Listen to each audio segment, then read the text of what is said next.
আমি নিশান, যে তোর এক সময় পাগলের মতো ভালোবাসতো। তুমি ছোটবেলা থেকেই কত মেধাবী একটা মেয়ে, সব ক্লাসে তোমার ভালো ভালো কত রেজাল্ট, এখন ভালো একটা ভার্সিটিতে চান্স পাইছো। আমরা গ্রামের প্রত্যেকটা মানুষ তোমার নিয়ে কত গর্ব করে, তুমি জানো? তুমি একা একা কেমনে থাকবা? ছোটকাল থেকে তোমার মা নাই, আমি তোমার এতদিন দেখে রাখছি, নিজের কোনো যত্ন করো নাই, খেয়াল করো নাই। আমি তো এই টেনশনেই থাকতে পারবো না। শোনো, নিজের যত্ন করবা, সুন্দর করে খাওয়া দাওয়া করবা, ঠিকঠাক মতো চলবা, বুঝছো?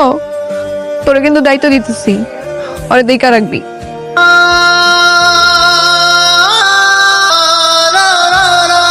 কথা কেমন আছো? আমি ভালো আছি, সবকিছু ঠিকঠাক। ওই ক্লাস ঠিকঠাক মতো হয়েছে তো? ভার্সিটি কেমন? ক্লাস ভালোই চলতেছে। এখানে সব রুম গুলোতে এসি আছে, বুঝছো? তারপর সিনেমা হলের মতো বড় প্রজেক্টরে দেখায়। আর এখানকার পোলাপেন গুলা যা স্টাইলিশ, ইংলিশ বাংলা মিলে কথা বলে। এই যে তোমার দেখা কিন্তু আমার ভালো লাগে নাই, এটা সত্যি কথা কইলাম। তুমি আগের চেয়ে অনেক শুকাই গেছো। এই বার্গার টার্গার খেলে কিন্তু হবে না। আচ্ছা, আর কোনো সমস্যা টমস্যা হলে জানাইও।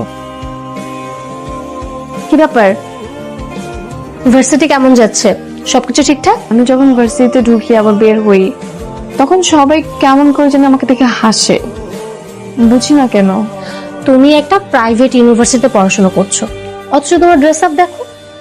এইরকম ড্রেস আপ দেখলে তারা হাসাহাসিও করবে, তোমাকে খ্যাত বলবে। এই ধরনের ইউনিভার্সিটিতে পড়তে হলে একটু স্মার্টলি চলাফেরা করতে হয়, তাহলে একটু হাসাহাসিও করবে না, খ্যাত বলবে না। তুমি একটা কাজ করতে পারো, আগামীকাল তুমি আমার সাথে শপিং এ চলো। ইউনিভার্সিটির জন্য যে ধরনের ড্রেস প্রয়োজন, আমি তোমাকে সেগুলো কেনার জন্য হেল্প করবো। আমার কাছে তো এখন তো টাকা নেই। কোনো সমস্যা নেই, তুমি আমার কাছ থেকে ধার নিয়ে নিও, পরে তোমার হাতে টাকা হলে আমাকে দিয়ে দিও। আচ্ছা, ঠিক আছে।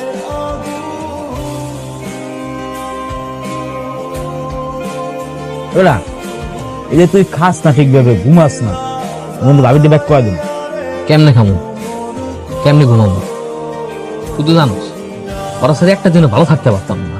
তাই আমি দিনের পর দিন ওরা ছাড়া কেমনে থাকতেছে আমি বুঝি। ওরা খুব দেখতে ইচ্ছা করতেছে। চল। কোথায়? আরে বাইরে যাব, আজকে আজিজ শেখের ছেলে সালমান শেখ পার্টি অর্গানাইজ করেছে, যেতে হবে। চল। শোন, আজকে তোকে আমি রঙিন দুনিয়ার মানুষদের সাথে পরিচয় করিয়ে দিব। চল চল।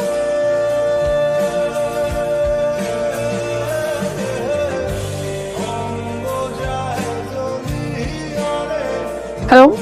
কথা কি ব্যাপার বলো তো? তোমার এতগুলা কল দিলাম, একটা করে ধরলো না কেন? ওই ঘুমায় গেছিলাম আর কি, তাড়াতাড়ি। এত বেশি ঘুম দিছো যে আমরা এতগুলা কল দিছি, একটা বড় ঘুম ভাঙে নাই বা একটা কল ব্যাক দেওয়ার পর্যন্ত সময় পাও নাই, এত ব্যস্ত হয়ে গেছো তুমি। তোমার কি আমাকে সন্দেহ হয়? আমি যে তোমাকে বলতেছি, তুমি বিশ্বাস করতেছো? আরে না, সন্দেহ করবো কেন, এমনি জিজ্ঞাসা করলাম আর কি। ফোন রাখো। তুমি কি রাগ করছো নাকি? জানি না। আমি বুঝতে পারছি, ভুল হয়ে গেছে। সরি সরি জান। তোর পরিবর্তন দেখে না খুব ভালোই লাগছে। আর ওয়েস্টার্ন পরলে তো বোঝাই যায় না যে তুই আগে একটা খ্যাত ছিলি।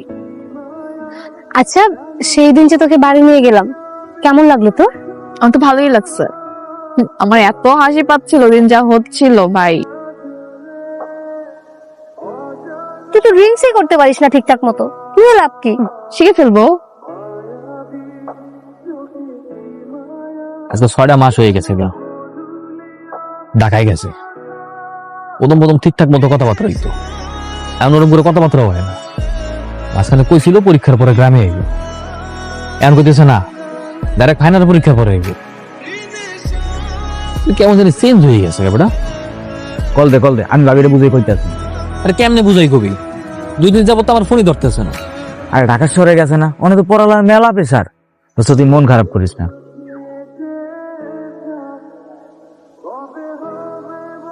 তুই এখানে বসে আছিস আর আমি তোকে পুরো ক্যাম্পাস খুঁজে বেড়াচ্ছি। কি হয়েছে, তুই কাঁদছিস কেন? ফেল করছি। আরে চিল, ভার্সিটিতে না ফেল করাটা খুবই স্বাভাবিক, এটা কোনো ব্যাপার হলো? নর্মাল বিষয়। এখন এক্সট্রা সেমিস্টার ফি দেওয়া লাগবে, এতগুলো টাকা আমি কোত্থেকে ম্যানেজ করব? আব্বাকে বললে আব্বা অনেক কষ্ট পাবে, কখনো টাকা দিবে না। আরে তুই প্যারা নিচ্ছিস শুধু শুধু। এই সামান্য কয়েকটা টাকা ম্যানেজ করা কি কোনো ব্যাপার হলো? কি বলতেছিস? সামান্য টাকা মানে কি? 60,000 টাকা। তুই প্যারা নিস না তো। আচ্ছা, তুই কি ইয়াশ চৌধুরীকে চিনিস? হ্যাঁ। আমি ওনাকে ফোন করে দিব, তুই রাতে গিয়ে ওনার সাথে মিট করিস, উনি টাকা দিয়ে দিবে। কি যেন নাম তোমার? জি কথা। কথা। তুমিও দেখতে মিষ্টি, তোমার নামটাও মিষ্টি।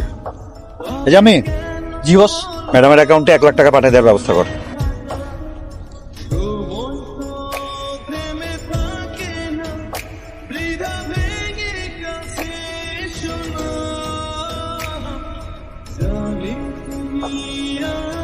এটা কান্নাকাটি করার কি আছে? সম্পর্কে গিভ এন্ড টেক থাকেই। তোমার অ্যাকাউন্টে টাকা চলে যাবে, আর যখন যা লাগবে আমারে বলবা। তোমার আমার ভালো লাগছে। আপনি আমার সাথে এমন কেন করলেন? আমি তো এরকম মেয়ে না। কোনো মেয়ে এরকম থাকে না, আস্তে আস্তে হয়ে যায়। আমি বুঝলাম না এরকম সিরিয়াসলি রিয়াক্ট করতেছো কেন? সিলি ম্যাটার, কুল কুল। হ্যালো হ্যালো, কথা কই তুমি? আমি তো হোস্টেলে। আরে আমি তো ঢাকায় চলে আসছি তোমার সাথে দেখা করার জন্য। সারপ্রাইজ। তুমি ঢাকা আসছো কেন? তোমার সাথে কতদিন যাবত দেখা হয় না, তোমার সাথে তো ইদানিং ভালো মতো কলেও কথা বলতে পারি না। সবসময় তোমার ক্লাস থাকে, এক্সাম থাকে, ক্লাসের পড়াশোনায় সবসময় ব্যস্ত থাকো। এর ভিতরে তো অনেকদিন হয়ে গেছে তুমি গ্রামেও আসো নাই। আমি তোমার অনেক মিস করতেছিলাম, তাই ভাবলাম আমি তোমাকে সারপ্রাইজ দেওয়ার জন্য ঢাকায় চলে আসি। দাঁড়াও, কোথায় যাচ্ছ? তোমার নিয়ে লং ড্রাইভে যাবো। তুমি একটা গ্রামের মেয়ে, তারপরে এত ঝাঁজ। আমার মতো একটা পার্টনার পাওয়া 7 জন্মের কপাল। এবার লক্ষ্মী মেয়ের মতো গাড়িতে ওঠো। ও মাই গড, এটা কি ডায়মন্ড রিং? তোর কপাল কিন্তু অনেক ভালো। ইয়াশ চৌধুরীর পেছনে তো মেয়েদের লাইন লেগে থাকে, কিন্তু ওর নজর তোর দিকে। না, আমি তো এরকম লাইফ চাই না। ইয়াশ চৌধুরী কি পরিমাণে যে ডেঞ্জারাস এটা তোর কোনো ধারণাও নেই। তুই যদি ওর মনের মতো করে চলিস তাহলে ও তোকে রানী বানিয়ে রাখবে, আর যদি ওর মনের বিরুদ্ধে যাস তাহলে তোর জীবনটা একেবারে নষ্ট করে দিবে। এখন তুই ভালো জানিস তুই কি করবি। কথা, তুমি জানি কেমন হয়ে গেছো, কি সব ড্রেস পরছো, তারপর হাতে কানে কেমন যেন কি কি জানি পরছো। তোমার পোশাক পরিচ্ছদ, চাল চলন, কথাবার্তা সবকিছুই কেমন যেন পরিবর্তন হয়ে গেছে। ভাই, তুমি আগের চাইতে অনেক শুকাই গেছো। তুমি কি ঠিক মতো ভাত খাও না, নাকি 3 বেলা খাও না, কোনটা? পড়াশোনার মনে অনেক চাপ না? হ্যাঁ অনেক চাপ, এই জন্যই হয়তো। চোখের আড়াল হইলেই মানুষ মোড়ের আড়াল হয়ে